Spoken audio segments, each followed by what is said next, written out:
مجبوری میں بیوی کے پچھلے مقام میں نفس داخل کرنے کا جائز طریقہ۔ بسم اللہ الرحمن الرحیم۔ محترم ناظرین، ہم بستری کرنے کا عمل میاں بیوی کو بدکاری سے بچانے کے لیے اہم کردار ادا کرتا ہے۔ یہ ایک فطری عمل ہے اور حرام کاموں سے بچنے کے لیے بہت بڑی ڈھال ہے، کیونکہ اسلامی اور شرعی اصولوں سے عدم واقفیت کی وجہ سے اس جائز اور حلال عمل میں بھی حرام اور گناہوں کا ارتکاب ہوتا رہتا ہے۔ اسلام انسانی زندگی کے تمام تقاضے بہت بحسن و خوبی پورے کرتا ہے، بلکہ زندگی کے تمام امور کے لیے پاکیزہ اصول اور فطری نظام پیش کرتا ہے۔ اللہ تعالیٰ حق بات کہنے سے نہیں شرماتا، اسی لیے ہمیں اپنے پیغمبر کے ذریعے زندگی کی ہر چھوٹی سی چھوٹی اور بڑی سے بڑی بات بتا دی۔ نکاح بیوی سے ہم بستری کی حفاظت کے ساتھ افزائش نسل کا سبب ہے، پھر اللہ اتنی بڑی بات کیسے نہیں بتلاتا۔ یہ بھی ہمیں بتلا دیا کہ پیدائش کے بعد جب کوئی جوانی کی دہلیز پر قدم رکھتا ہے تو اسے فطری سکون حاصل کرنے کے لیے شریک حیات کی ضرورت پیش آتی ہے۔ اسلام نے شریک حیات بنانے کے لیے نکاح کا پاکیزہ نظام پیش کیا ہے۔ جس طرح اسلام نے نکاح کا پاکیزہ نظام دیا ہے، اسی طرح ہم بستری کے بھی صاف ستھرے اصول بتائے، جن کو شریعت میں بھی واضح طور پر بیان کیا گیا ہے۔ لہٰذا ان شرعی اور طبی اصولوں کو مد نظر رکھنا ضروری ہے۔ ناظرین، کوئی بھی انسان جنسی لذت حاصل کرنے کے شعور کے ساتھ پیدا نہیں ہوتا، بلکہ وقت کے ساتھ ساتھ اور اپنی بیوی کے رویوں سے یہ سب کچھ سیکھتا ہے اور اپنی اسی صلاحیت کو ترقی دینے میں لگا رہتا ہے، تاکہ وہ اپنی فریق ثانی کو لذت پہنچائے اور اس کے بدلے میں خود اس سے زیادہ لذت حاصل کرے۔ میاں بیوی کا جنسی تعلق کوئی گناہ نہیں ہے، بلکہ صدقہ ہے۔ بیوی سے کیسے محبت کریں؟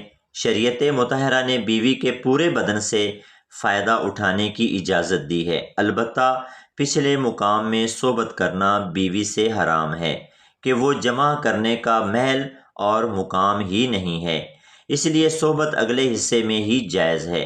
اس کے لیے جو بھی طریقہ اختیار کیا جائے، شریعت میں اس کی ممانعت نہیں، لیکن مجبوری میں بیوی کے پچھلے مقام میں نفس داخل کرنے کا جائز طریقہ جاننے کے لیے ویڈیو کو آخر تک دیکھیے گا، اور اگر ہمارے چینل پر نئے آئے ہیں تو ہمارے چینل کو سبسکرائب کر دیں تاکہ آنے والی ہر اچھی ویڈیو کا نوٹیفیکیشن آپ کو ملتا رہے۔ معزز ناظرین، ایک شخص نے سوال پوچھا ہے کہ مجبوری کی حالت میں بیوی کی پچھلی شرمگاہ کو کس طرح استعمال کیا جا سکتا ہے، کیسے استعمال کیا جا سکتا ہے؟ اس نے بولا، اگر مرد کنٹرول نہیں کر سکتا اپنے اوپر تو کس طرح بیوی کی پچھلی شرمگاہ کو استعمال کرنے کا جائز طریقہ ہے؟ معزز ناظرین، اس کے جواب سے پہلے چند باتیں آپ کو میں ضرور کرنا چاہوں گا کہ کچھ لوگ اس کو بے حیائی اور غلط کام کہتے ہیں، کیونکہ شریعت نے بھی اس کی اجازت نہیں دی، بلکہ شریعت میں یہ بتایا گیا ہے کہ تمہاری عورتیں تمہاری کھیتیاں ہیں، انہیں جیسے چاہو استعمال کرو، ہم بستری کرو اور اپنی لذت شہوت حاصل کرو، لیکن جائز طریقے کے ساتھ۔ تو ناظرین، جائز طریقہ کیا ہے؟ شریعت کس بات کا حکم دیتی ہے؟ اس حوالے سے بھی آپ کو آگاہ کرتے ہیں۔ ویسے تو شریعت نے بیوی کے ساتھ ہر طرح سے قربت کرنے کا درس دیا ہے، البتہ شریعت نے ہم بستری کے دو بہت ہی معروف طریقے متعارف کرائے۔ پہلا طریقہ جو ہر جاندار میں فطری طریقہ ہے کہ مرد اوپر رہے اور عورت نیچے۔ ہم بستری کے اس عمل میں میاں بیوی دونوں کے لیے لذت کا حصول زیادہ ہے، نیز یہ طریقہ حمل کے لیے بھی بہت مفید ہوگا۔ بیوی سے جس طرح چاہیں قربت کر سکتے ہیں، کھڑے ہو کر، لیٹ کر، آگے کی طرف سے، پیچھے کی طرف سے، مرد اوپر ہو اور عورت نیچے، یا اس کے برعکس، سب طرح سے بیوی سے صحبت کرنا جائز اور درست ہے۔ البتہ پچھلی شرمگاہ پخانے کے مقام میں صحبت کرنا جائز نہیں۔ شوہر کے لیے بیوی کی شرمگاہ چھونے اور دیکھنے میں کوئی حرج نہیں، لیکن اسے چومنا یا چاٹنا بے حیائی ہے۔ اس طرح بیوی کے لیے مرد کی شرمگاہ کو چھونے اور دیکھنے میں کوئی حرج نہیں ہے، مگر اسے چومنا بے حیائی اور اسلام کی پاکیزہ تعلیمات کے خلاف ہے۔ میاں بیوی میں اللہ پاک کی طرف سے ہی محبت پیدا ہوتی ہے۔ میاں بیوی کا رشتہ ایک ایسا احساس ہے جس میں محبت ہی محبت نظر آتی ہے۔ بعض اوقات لڑکے لڑکی کی شادی پسند سے نہیں کی جاتی، لیکن وقت گزرنے کے ساتھ ساتھ ان میں ایک دوسرے سے محبت اتنی پیدا ہو جاتی ہے کہ وہ ایک دوسرے کے بغیر نہیں رہ سکتے۔ شوہر جب بیوی سے ہم بستری کا ارادہ کرے تو ہم بستری کی دعا پڑھے، جس کا ترجمہ ہے کہ میں اللہ کا نام لے کر یہ کام کرتا ہوں۔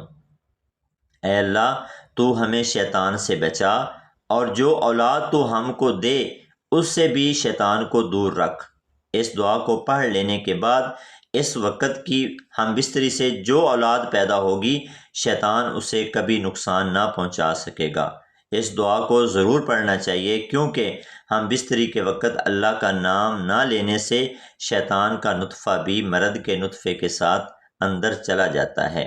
معزز ناظرین، میاں بیوی کا ایک دوسرے کے ساتھ ہم بستری کرنا یہ کوئی غلط کام اور بے حیائی نہیں ہے، یہ نبی پاک صلی اللہ علیہ وآلہ وسلم کے بتائے ہوئے طریقے ہوتے ہیں، یا رسول اللہ صلی اللہ علیہ وآلہ وسلم کی احادیث مبارکہ سے ہم وہ طریقے بتاتے ہیں جو انہوں نے ہمیں بتائے کہ یہ چیز حلال ہے، یہ چیز حرام ہے۔ اگر آج ہم لوگوں کو بتائیں تو لوگ اس کو بے حیائی کہتے ہیں۔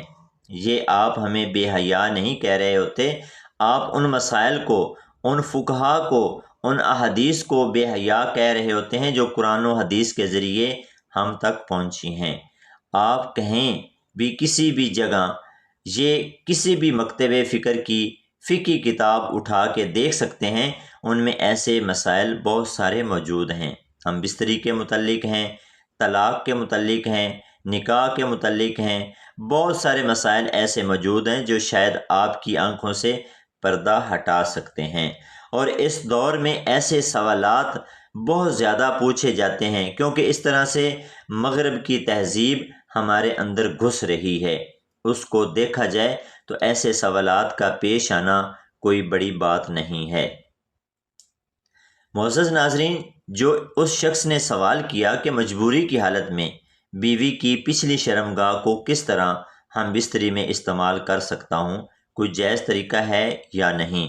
معزز ناظرین، اس کا جواب یہ ہے کہ اللہ پاک نے قرآن پاک میں فرمایا ہے کہ عورتیں تمہاری کھیتیاں ہیں، جب چاہو جہاں سے چاہو آ سکتے ہو، لیکن مقام ایک ہی ہونا چاہیے جہاں سے بچہ پیدا ہوتا ہے۔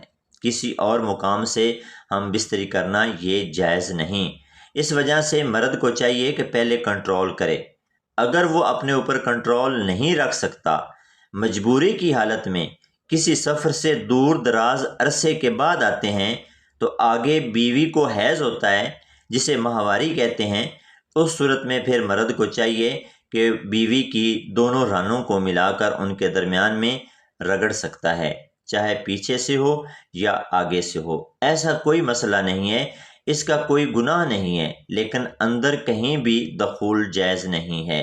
ناظرین، ہماری آج کی ویڈیو کہ جس میں مجبوری میں بیوی کے پچھلے مقام میں نفس داخل کرنے کے بارے میں بتایا گیا ہے، امید کرتا ہوں میری یہ معلوماتی ویڈیو آپ کو بہت پسند آئی ہوگی، تو ویڈیو کو لائک اور شیئر کر دیجئے گا، اور میرے چینل کو سبسکرائب کرنا مت بھولیے گا۔